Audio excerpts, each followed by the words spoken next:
Hey, good morning, friends. Mark Holmes here with my buddy Cowboy Joe Boo, and as always, thank you guys for watching, commenting, and subscribing to the Joe Boo Sports Report. Without you guys, this literally does not work. Let's get open for business here on this rainy Tuesday, and thank you for joining in to Don't Sleep on the Dallas Cowboys, because you literally cannot sleep on the Dallas Cowboys. Things happen late in the evening, late at night, first thing in the morning, so you want to be up to speed with all that is America's team. Now, first, let me go ahead and congratulate the New York Stinking Giants, I think, because they won last night against San Francisco. Congratulations, way to go. You get the Clapper Award. Although, I'm not sure at this point that winning is what you really want to do. You may want to get a quarterback, and you may want to try and be as high in the draft as possible. But hey, what do I know? I'm a guy with a voodoo doll and a day job, so you do you. Now, our Dallas Cowboys got the win over the Eagles. We need to put that thing to bed. We enjoyed it. We had some fun with my man Philly 500. I got to tell you, we did a video together yesterday. Check it out. Now, I got to tell you, I have respect for Philly 500. And I know some of you Cowboy fans are like, oh man, you're not a true Cowboys fan. You're supposed to be fighting with that guy. No, no, no, no. Listen, to me growing up, football was about being able to talk trash. You know, when your team wins, you get to go ahead and boast about it and brag about it and everything else and rub your friend's face in it. And on the flip side, when your team lose, hey, you got to man up and you got to take it too. Now, see, what I hate are cockroach fans. And by that I mean, in 2016, when the Giants beat us twice, all offseason I had more Giant fans in here just running their mouth, just defecating all over the page about how good they were. Eli Manning, two-time Super Bowl champion. We beat you guys twice last year. We're a Super Bowl favorite. But once you guys started going south, you disappeared like a cockroach when the lights come on. The Eagles, and like I said, most of them. Now, there's some good Giant ones that have stuck in here. The stinking New York Giant fan is still up there reaping his team. But a lot of those Giant fans, excuse me, Eagles fans that were here all off season, we're Super Bowl champions. We're going to be great for the next 10 years. We run the division. And I said, listen, it's hard to repeat. Nobody has since you guys did in 2003, 2004. And all I heard was, you're a hater. Well, those guys don't come around anymore. And I have zero, and I mean zero respect for somebody that's only a fair weather, did I say bandwagon fan? Because that's what you are. Philly 500, listen, we did a video last week and stuff talking about the game. You know, everybody out there was picking the Eagles. 90% of the money in Vegas was on the Eagles. Most Cowboy fans, oh man, I'm done. This season's over with. The Cowboys said, we're going to get blown away. Forget this stuff. They got off. Those are bandwagon fans. I went there with my man, hat in hand, yeah. And I said at the end of the video, listen, no matter who wins, let's show up on Monday and do a video. And it'd be real easy to say, you know what? Fuck you, Mark. Fuck the Cowboys. I ain't doing jack. But he showed up and took his licking. So I've got mad respect for Philly 500 because that is a true fan of a team, not a fair weather one. Not a bandwagon one, a true fan of the team. So, let's get to business with our Dallas Cowboys. You know, we've heard Jerry Jones talk a couple of times about extending Dak Prescott. And at first I was kind of like, well, you know, Dak is having a terrible season because the season, I mean, the season's hasn't been great, especially the way it started off. But then I started really thinking about this more and more, and I touched on this last night on our live stream.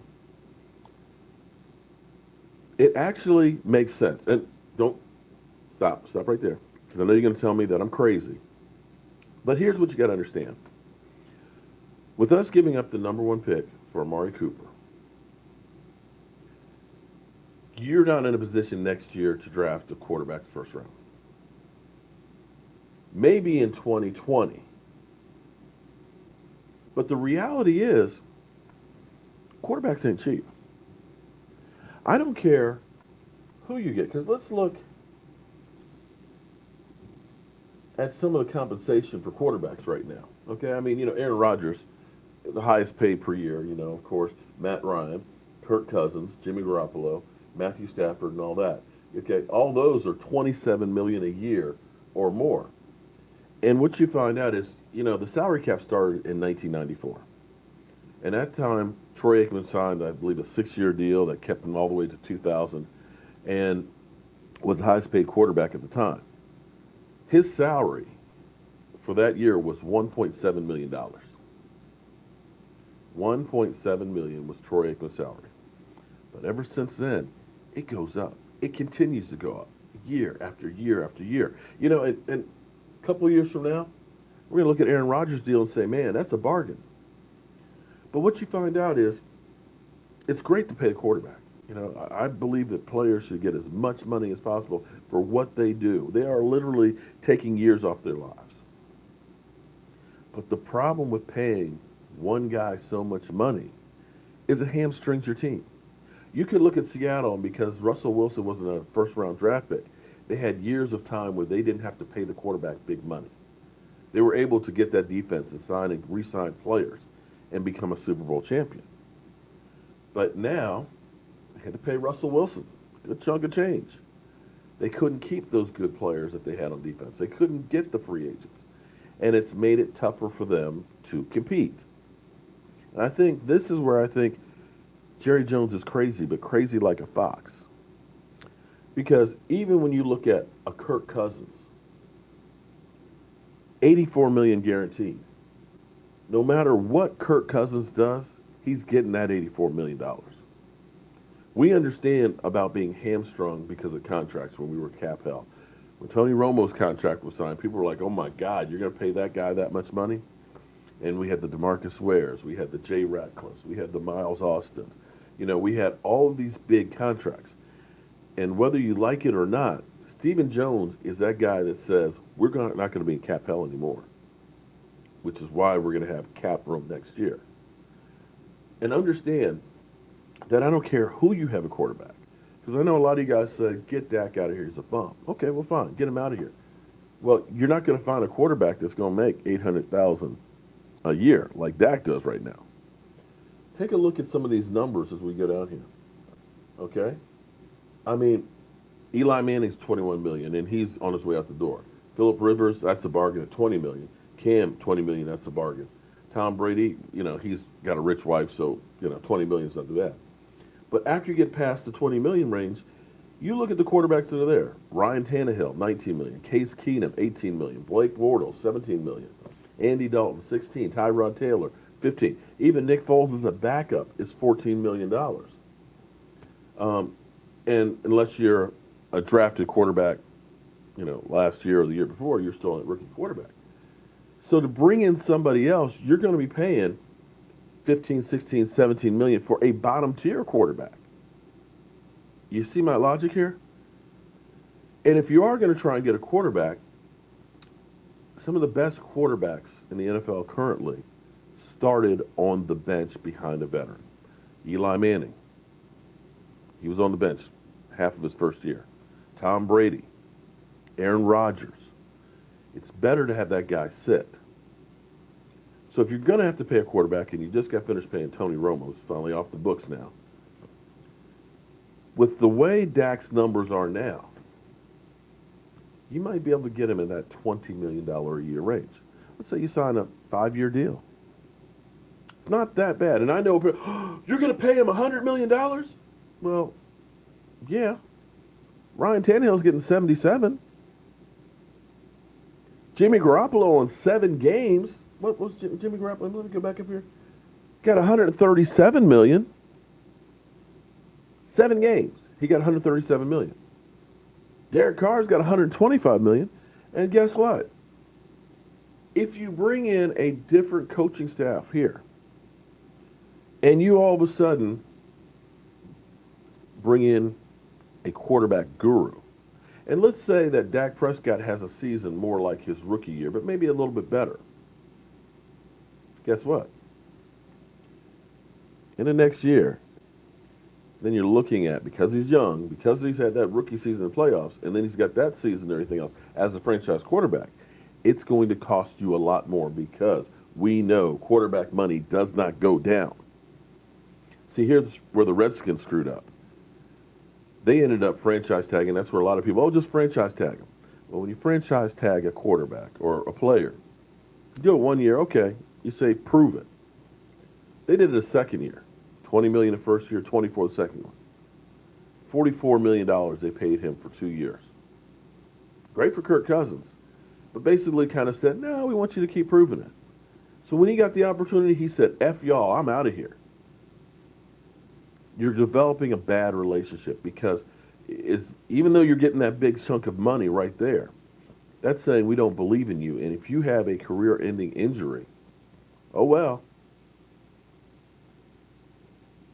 So from that standpoint, it behooves you, if you can lock him up for lower money now, knowing the cap is going to continue to go up, get him locked in for 5 years.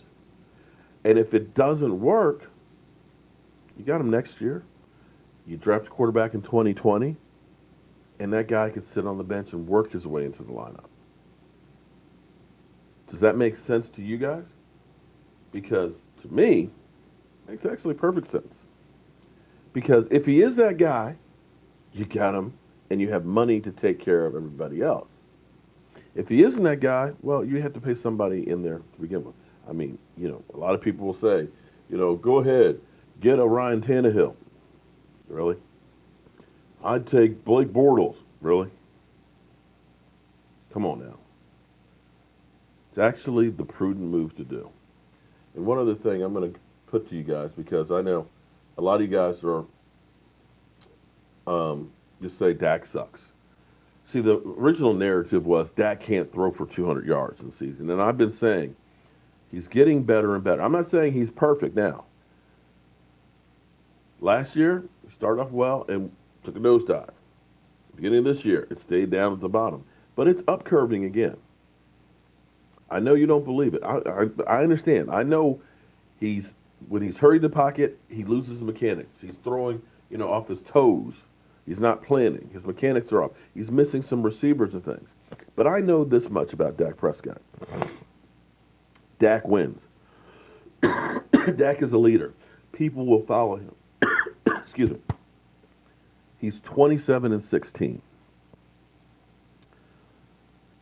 At his young age, he has 11 game-winning drives. 11. 25% of his games has come down to the last drive needing to be made, and the team makes it. You look at Carson Wentz, he's got 3. I don't know if he'll become an Aaron Rodgers, but I know quarterbacks in the NFL, and part of this is the narrative that you get from, of course, TV and talking heads, that'll just micromanage, because we look at every single play that he does. The Cowboys are on TV more than anybody else. He has more exposure than anyone else. Because you're not seeing Tampa Bay, who Ryan Fitzpatrick throwing interception, or Jameis Winston. You're not seeing, Arizona, where they paid $20 million for Sam Bradford and he's not showing up. You're not seeing anybody else other than Dak. But the guy wins.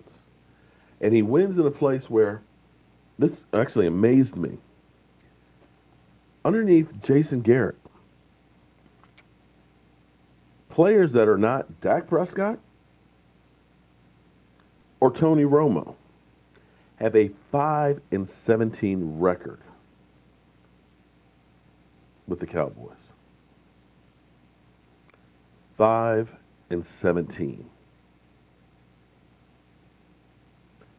Remember that, guys, when you talk about how much Dak Prescott sucks.